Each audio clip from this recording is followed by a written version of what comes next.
शक्तीपीठबाबत सत्ताधारी आमदारांनी आपली भूमिका स्पष्ट करावी, म्हणजे दूध का दूध आणि पाणी का पाणी होईल। शक्तीपीठ महामार्गासाठी जमिनीच्या मोजणीचा घाट घातलाय।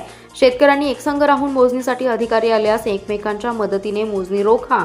चोरासारखे जबरदस्तीने रात्री अपरात्री संयुक्तपणे जमिनी मोजायला आलात तर आम्ही कायदा हातात घेऊ।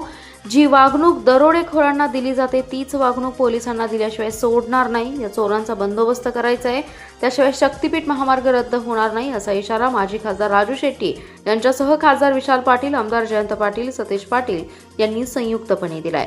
विश्रामबाग येथील क्रांतिसिंह नाना पाटील यांच्या पुतळ्यापासून शक्तीपीठ महामार्गाविरोधात लढा अधिक तीव्र करताना जिल्हाधिकारी कार्यालयावर भव्य मोर्चा काढण्यात आला। यावेळी शेट्टी, विशाल पाटील, आमदार जयंत पाटील, आमदार सतीश पाटील, महादेव जानकर, शक्तीपीठ महामार्ग विरोधी संघर्ष समितीचे पदाधिकाऱ्यांसह सांगली, कोल्हापूर जिल्ह्यातील शेतकरी, महिला शेतकरी उपस्थित होते। शेट्टी म्हणाले, शक्तीपीठाच्या नावाखाली आर्थिक हितसंबंध साधले जात आहेत। हा महामार्ग राज्याला कर्जाच्या विळख्यात टाकणार आहे। हा महामार्ग बेकायदेशीर आहे, त्यामुळे शासनाकडून आवश्यक कागदपत्रे दिली जात नाहीत।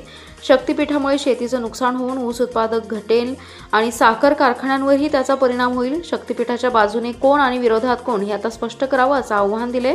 रद्द करा, रद्द करा, शक्तीपीठ रद्द करा। या सरकारचं करायचं काय, खाली मुंड वर पाय। जमीन आमच्या हक्काची नाही, कोणाच्या बापाची। एकच जिद्द, शक्तीपीठ रद्द। शेतकरी एकजुटीचा विजय असो, या घोषणांनी मोर्चाला आक्रमकपणे सुरुवात झाली। वाळवा तालुक्यासह शिराळा, पलूस, कडेगाव, खानापूर तालुक्यातील हजारो शेतकऱ्यांसह महिलाही या मोर्चात सहभागी झाल्या। नेमकं काय आश्वासन मिळालं? जिल्हाधिकाऱ्यांना आम्ही सांगली जिल्ह्यातल्या जनतेच्या भावना सांगितल्या। मोर्चा काढत असताना जे बाधित शेतकरी आहेत आणि ती जी सर्व गावं आहेत त्यांची भूमिका सांगितली आणि त्यांना निवेदन दिलं की सरकारला त्यांनी कळवावं की या जिल्ह्यातून हा शक्तीपीठ महामार्ग येऊन जाऊ नये, याच्यासाठी लोकांचा विरोध आहे। आज या मोर्चातून शेवटचा एक प्रकारे निकालाचा इशारा आपण दिला सगळ्या शेतकऱ्यांच्या समोर। पुढची भूमिका काय, सरकारच्या भूमिकेकडे लक्ष? सरकारने जे जिल्ह्यामध्ये तालुक्यामध्ये मोर्चे निघत आहेत त्याची नोंद घेतली पाहिजे आणि सर्वांशी संवाद साधला पाहिजे। इथं सरकार संवाद न साधताच मोजणी करायला लागले आणि त्यामुळं आम्ही म्हणू ते आम्ही करू शकतो अशा थाटात जर सरकार असेल तर जनतेचा विरोध हा स्वाभाविक आहे आणि म्हणून या जिल्ह्यातच नाही तर 12 जिल्ह्यामध्ये शक्तीपीठ रस्त्याला विरोध केलेला आहे। शक्तीपीठापासून सर्व शक्तीपीठापासून हा रस्ता बोलता बोलता यांनी लांब नेलेला आहे।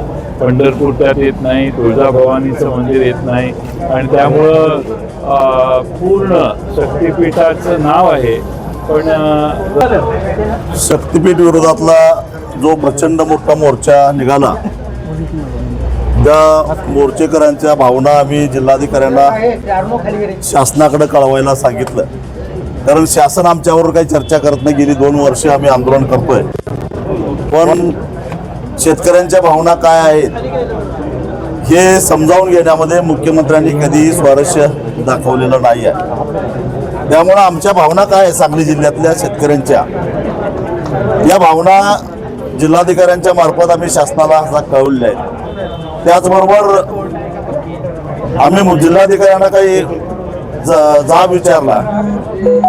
गेल्या महिन्यामध्ये भाग्यनगरमध्ये पहाटे 3 वाजता पोलीस आणि प्रशासन संयुक्त मोजणी करायला का गेलेलं होतं?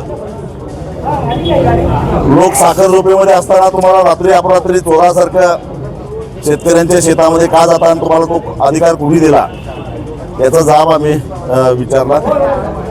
एक तर 12 जिल्ह्यातल्या शेतकऱ्यांनी सरकारनं नवीन नोटिफिकेशन काढल्यानंतर विहित मृत्यूमध्ये हरकती नोंदवलेल्या आहेत, त्याच्या अजून सुनावण्या झालेल्या नाहीत आणि त्याच्या आधीच संयुक्त मोजण्या करायचं चालू आहे असं आमच्या कानावर आलं।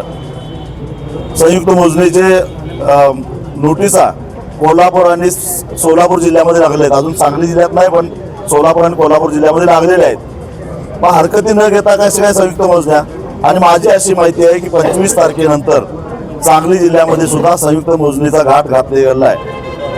मोनार्क कंपनी सर्वे करणारी ही खाजगी कंपनी आहे, त्यांनी बंदोबस्तासाठी पैसे भरलेत का? मग या खाजगी कंपनीला 200 400 पोलीस कसं काय मिळतात, रात्री अपरात्री कसं मिळतात, याचाही जाब आम्ही जिल्हाधिकाऱ्यांना विचारला. अर्थातच ते निरुत्तर झाले, कारण वरून दबाव असणार. वरून आम्ही त्यांना सांगितलं वरून दबाव बिबाव काय चालणार नाही. संविधानानं आम्हालाही काही अधिकार दिलेले आहेत.